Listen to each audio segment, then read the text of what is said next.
Good morning. Whew. It's just been running. I got a question for you. Are you too nice?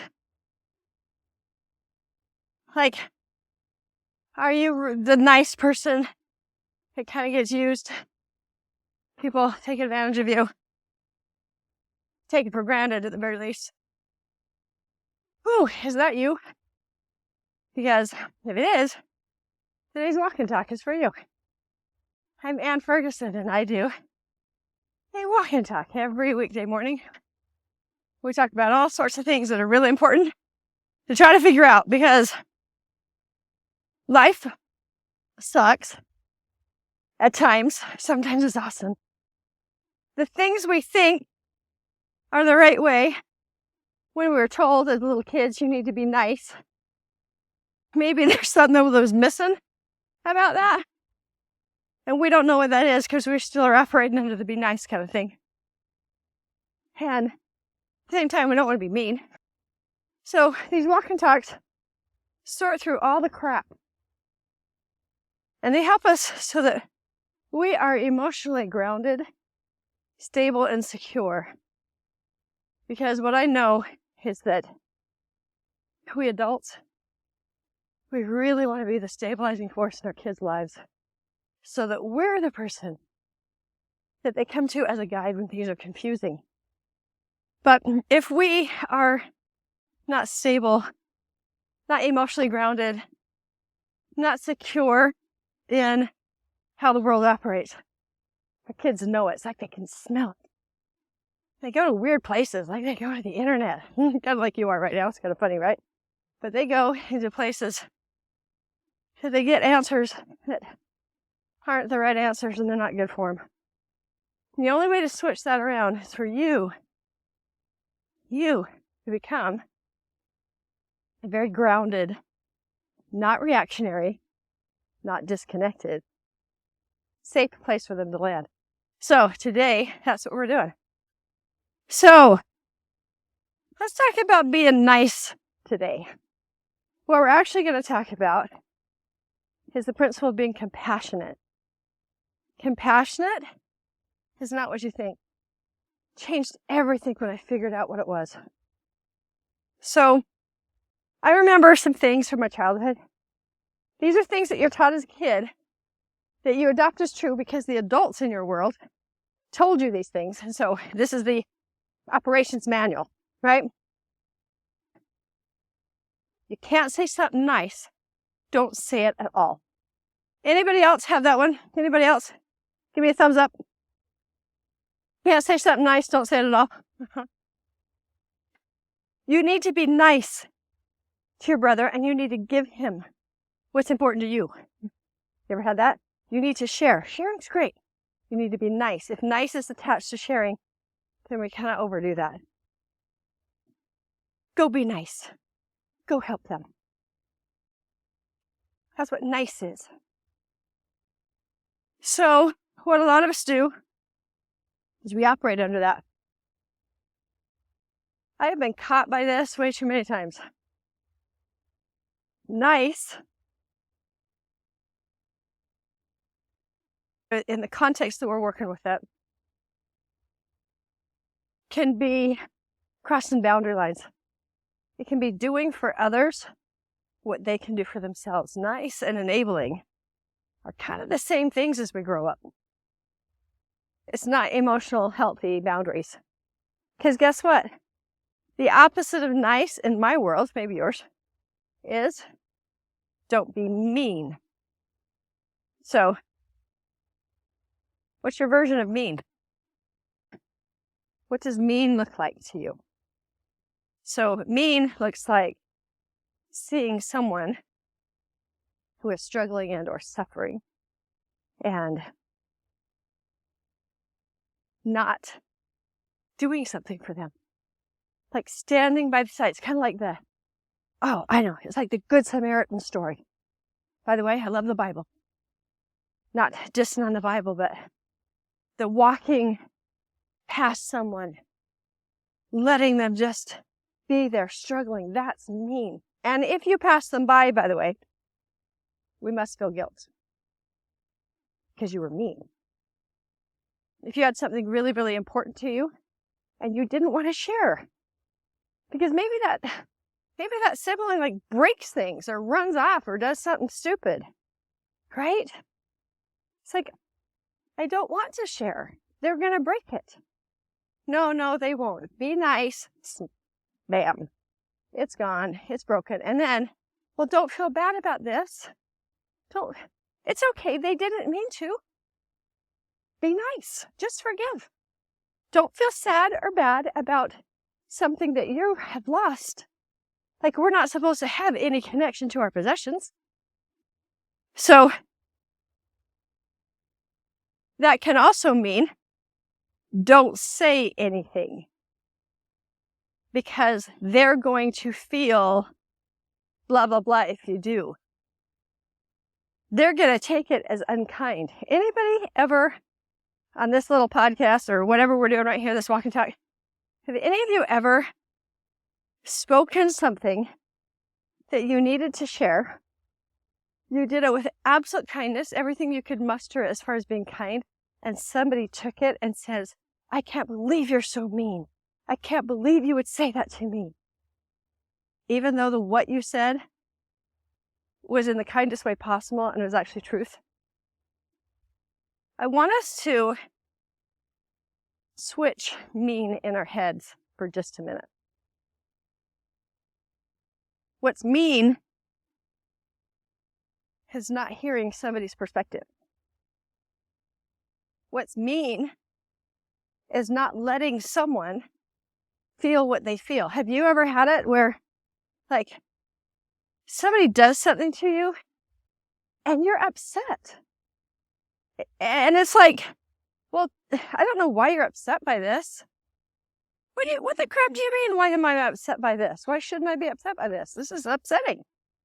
Okay, so mean is not saying, oh, you really cared about that. Wow, I can see that because you cared so deeply, this is upsetting to you. They don't have to be upset by the same thing to be compassionate. Compassionate is a powerful place. That's what we really need to get to today. A compassionate person does not do for somebody else what they can do for themselves. No, a compassionate person doesn't jump in for the rescue. A compassionate person stands with somebody as they experience their lesson, knowing what the victory is on the other side. A compassionate person actually asks, what can I do for you? And responds to the request. Not, well, that's silly, that's ridiculous, I'm not going to do that for you, but actually responds. Now, you may need to negotiate a little bit and go, okay, so I might be able to do that here and I might be able to do that there. Compassion empowers. So, here's a story for you. I go to this family and I privately mentor their family. It's dad and mom and 2 boys, 13 and 17. Boys are adopted. And the reason why I say that is because there's a lot of stuff that shows up for the wife, and it's beautiful, about, she's responsible for another woman's child and making sure that they're great. Well, we have the 13-year-old, bless his ever-loving heart. I love this kid so much. He is a rebel by nature. So what a rebel is, they are not contrary. They're not bad. A lot of rebels, they get the take that they're bad. They're not bad. What they are fierce warriors.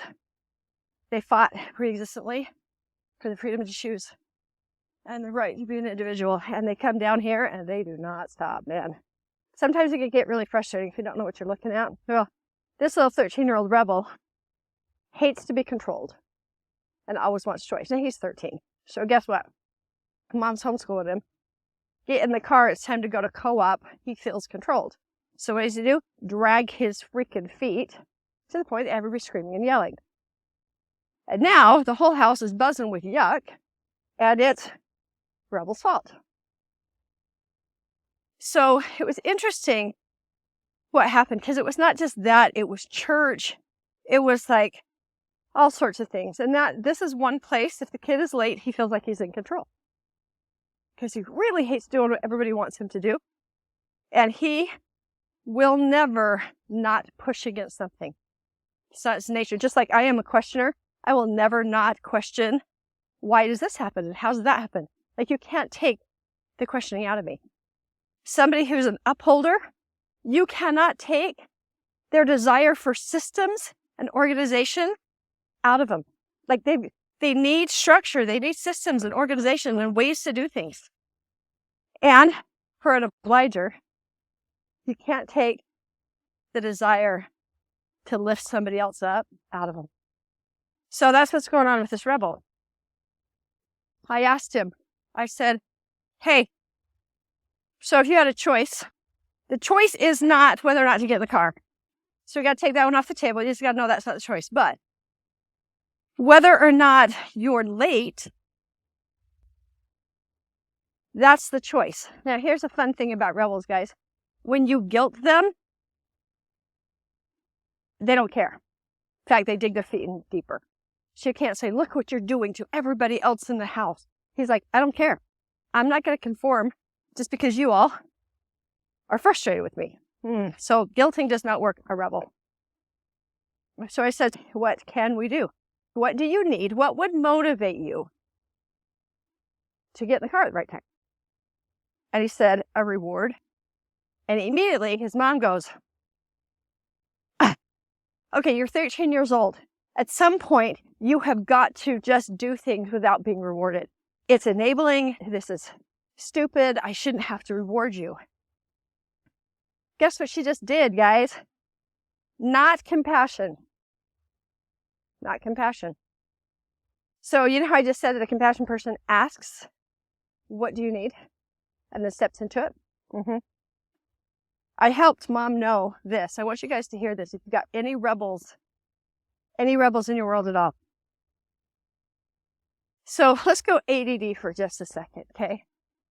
So if you have a child who is ADD, and they're required to sit on the carpet for reading time with their hands folded, crisscross applesauce, and not wiggling so that they can actually listen, I want you to know what's actually happening with them.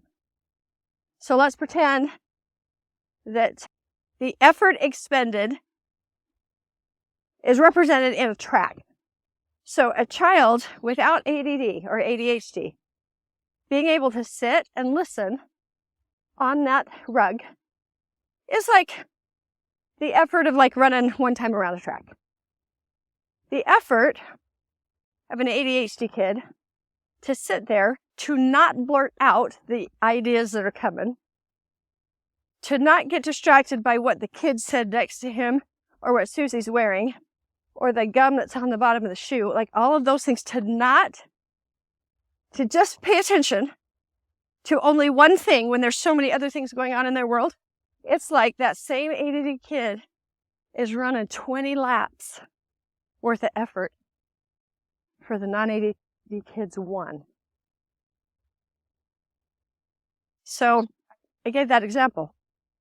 And I said, okay, so what I would love you to know is that for a rebel to force themselves to do something that they don't want to do, to convince themselves that it's okay to just follow the crowd, is like an ADD kid running 20 laps.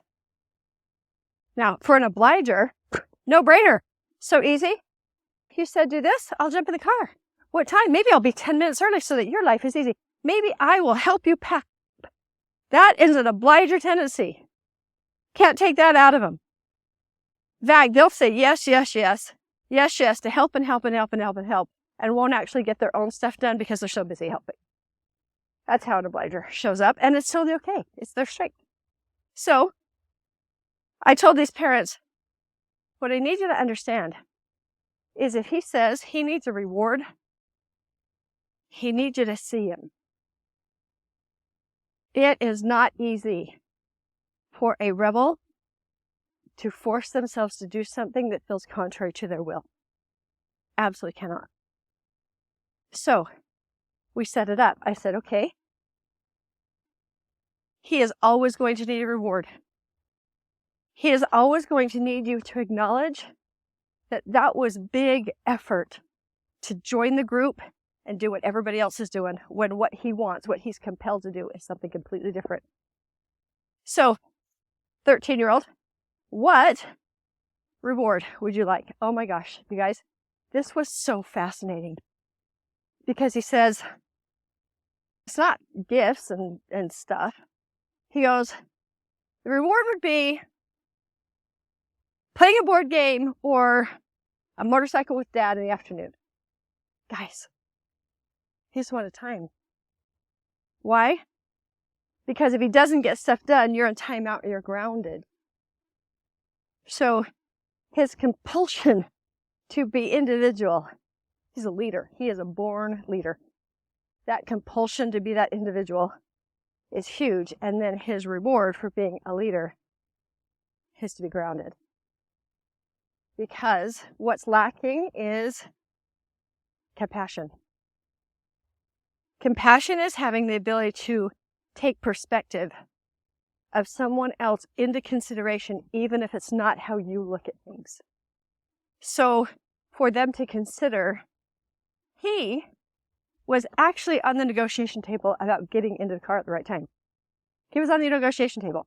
He was saying, in order to make myself do this and make everything hum in the house, I would love to be rewarded by some time. And I said, okay, let's check in with Dad for a second. Hey, Dad, how feasible is it for the motorcycle ride? And then immediately this kid puts himself in other people's shoes, which is actually kind of hard for a rebel. It was beautiful. He says, okay, maybe every 3 times that I'm on time, it's a motorcycle ride. Or it's he said 3 times for a board game, but 1-on-1 for the motorcycle ride. So I get in and the motorcycle ride is there. And so he, if we look at his perspective, he was totally in. He wants to not be in trouble. But he can't. He can, but the energy that's expended for him to just get along is really big. Right? And so his dad said, well, let's just figure this out. Let's just do 1-on-1. If you do this, then we'll do the ride. And then I said, okay, but what if it's really crappy weather? And the kid immediately jumps in and goes, oh, then we'll just do a board game. And I go, all right, are we in agreement? Is that okay? That was okay. And I got the most beautiful text message yesterday where the mom texted and she goes, oh my gosh, it totally worked. He was in the car at this time, ready to go, smile on his face. She says, on the way home, we stopped to get, I don't know, there's some kind of, maybe a slushie or a smoothie or something. Anyway, they picked up something to acknowledge that he had done and kept his word. And then the weather was bad. But she said, he came home, he got his writing all done without me even asking. And Dad sat down and played chess. He was awesome all night long. Oh my gosh. The not nice is you do it this way because I need to teach you how to be an adult like me. It could look like I'm being nice because I'm kindly with my sicky sweet voice telling you that you need to do it my way. Being compassionate doesn't take anything from you. When you are really emotionally stably grounded in yourself, it's easy to be compassionate, to let the learning happen, to enjoy the process, to celebrate the victory, and to not do what somebody else can do for themselves.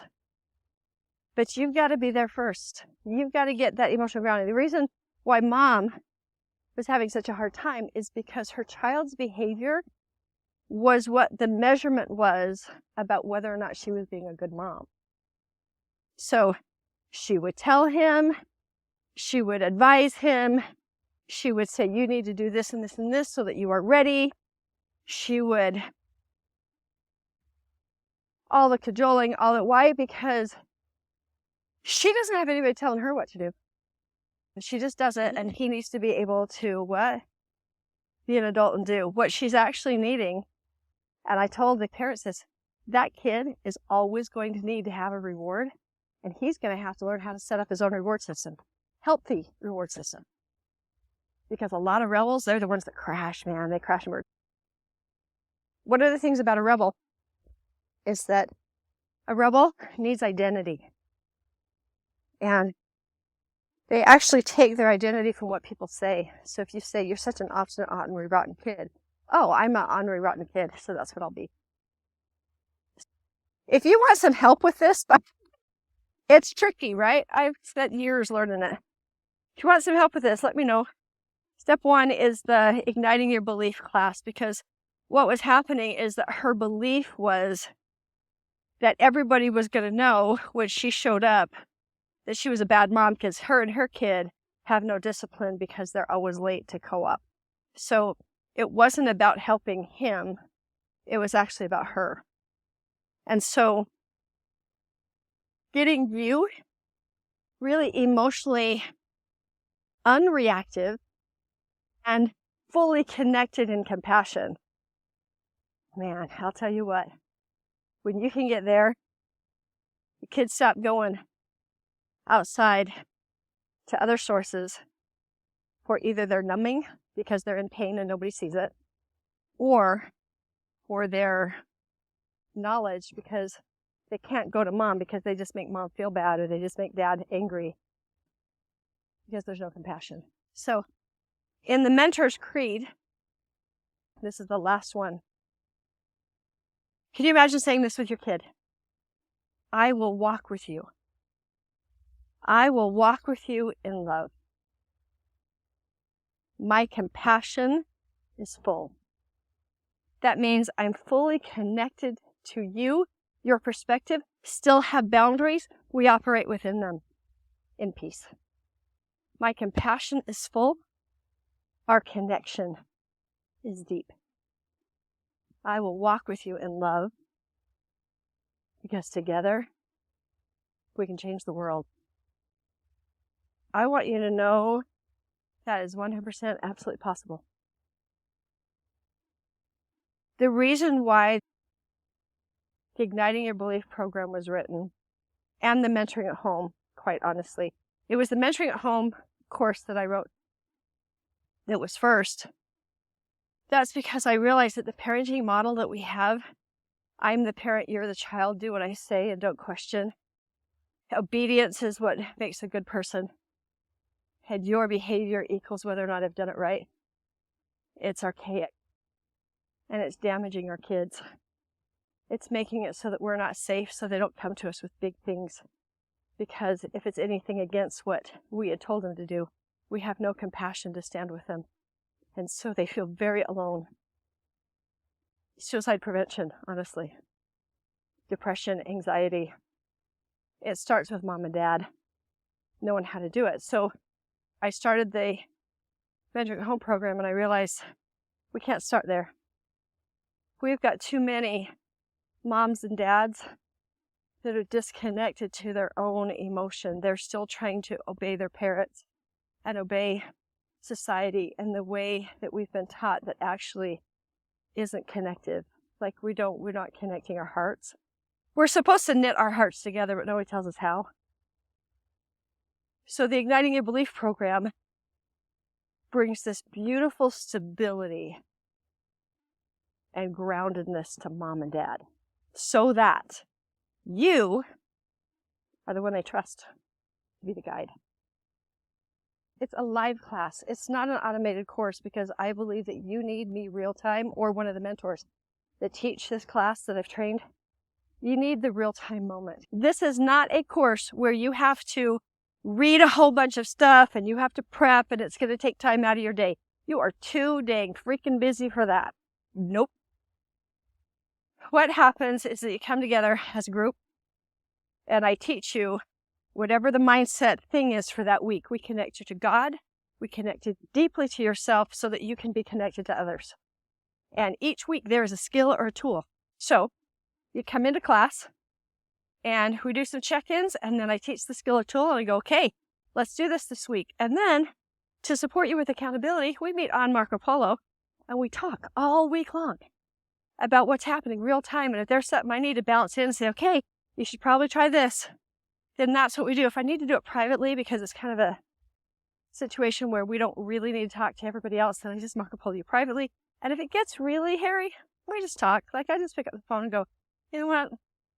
So it's this hybrid between group, peer learning, and a personal mentor. You get all three at once. The other thing you need to know is what's required is for you just to show up. So you can show up while you're driving kids. Put the headphones on, say it's mommy time. You can do it on the soccer field. You can do it while you're nursing a baby or while you're folding laundry. I've taught moms and dads in all sorts of settings because it's within that class that the learning happens. So you just need to show up. That's it. It's not designed to be another thing on your plate. It's designed to make your plate be manageable. So I would love to invite you to be there. Let me tell you what one 15-year-old said. Her mom and dad were retaking it because the first time they took it, they're like, oh my gosh, bam, like all of these mindset shifts happened. And then they wanted to retake it again so that they could be really solid at it. And this 15-year-old, when she found out mom and dad were taking it, she's like, oh, you guys are going to your happy class? Oh gosh. Yeah, I'll totally do it. And the mom goes, what do you mean? Because it's been 6 months. And she goes, oh, you changed, Mom. You changed, and it's stuck. Please, go take your happy class. How about you? Wouldn't that be cool? Have a kid say that to you? Go take your happy class. It changed my life. It changed our family. It changed how everything felt. Yeah. All right, everybody. Compassion, you don't give away anything. You are not depleted because you know how to stand solidly in your own power. What other people do not rock your own sense of self. You can still be hurt and upset, but your sense of self isn't rocked when you are fully compassionate. So I would love for you to say in your own mind, I would love to experience powerful compassion. I want to be powerfully compassionate. I am powerfully passionate. All right, everybody, be compassionate, be powerful, look at other people's perspectives and see if you can understand what they need, because it doesn't take anything from you. That's it. Have a super great day.